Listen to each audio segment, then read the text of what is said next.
as we continue the conversation. We're also getting a look at where the race stands in the Democratic field ahead of tonight's big debate.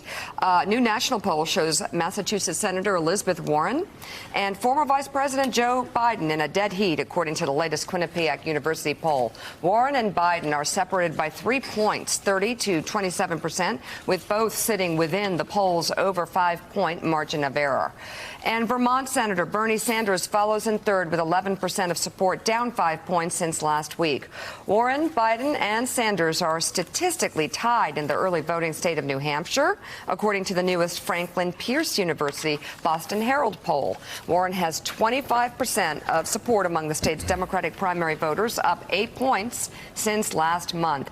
Biden is up 3 points at 24%, Sanders at 22%, down 7 points among the state's voters. All three are within the poll's 4.8-point margin of error. Why don't we stop there? What do you think, Joe? A lot to digest. So at this point, I'm going to be irritating and sound like all the just nerds. Now? All the nerd. All the nerds are going, polls mean nothing. At this point, the national polls really mean nothing when it comes to it. Meant a lot for Trump because rising tide lifted all boats there. But we have such a divided electorate in the Democratic Party. If I hear that somebody's doing great in Iowa, New Hampshire, I go, oh, that's awesome. I wonder how they're going to do in South Carolina, because that's how the Democratic electorate looks.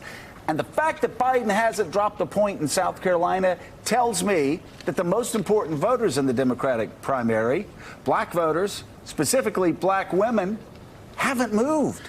They have moved slightly to Elizabeth Warren, which is the only reason that she's become more competitive. Yes. They have been leaving Bernie Sanders. But you're exactly right, Joe, because here's the thing. It doesn't matter how close you are in Iowa right now. It's how much organization you can get done on the ground. Right. And from the people who I've talked to, I've got former students in Iowa. I have some colleagues who are in Iowa.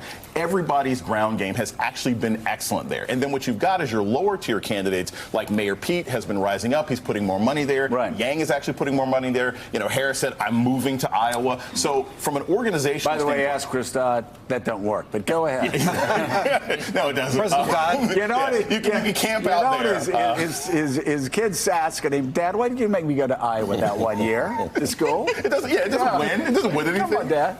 But at the end of the day, they're all going to be well organized in Iowa. But that's right. Look, Joe Biden has been Teflon, no matter what seems to happen. Why is that? Is it in part because you've had so many other Democratic candidates inexplicably attacking Barack Obama's health care plan, his immigration record, taking it from all sides. But Biden is the one defender of Barack Obama up on that stage. Well, again, he's always claimed I'm the continued legacy. Castro tried it for 5 minutes. It didn't work very well for him in the last debate. But ultimately, it's because everybody knows him. And you got to remember, when it comes to, say, impeachment, right? Look at impeachment numbers. The number one demographic in this country that's always been in favor of impeachment has been black folk. And black women, it's in the 70s or 80s. And Joe Biden seems like the number one person who could not only drive this impeachment argument, since it's pretty much been about him, but also he seems like the guy who can beat Trump. Yeah. And as long as he seems like the guy who can beat Trump, he's going to lead. So it's interesting. He's like the comfort candidate. Exactly. But you know what? That's not in a condescending way. No. He actually gives people comfort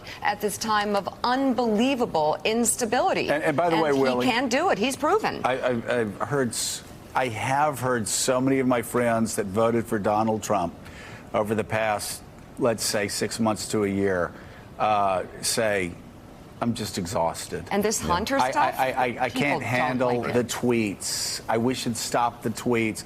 I'm so exhausted. He wears me out. I wish he'd just be quiet. And I'm not so sure that there wouldn't be. There are a lot of people that aren't going to vote for a Democrat. I'm not so sure, though, there's not going to be a pretty big undervote for those people who are exhausted if, let's say, their choice is Joe Biden against Donald Trump. Thanks for checking out MSNBC on YouTube, and make sure you subscribe to stay up to date on the day's biggest stories. And you can click on any of the videos around us to watch more from Morning Joe and MSNBC. Thanks so much for watching.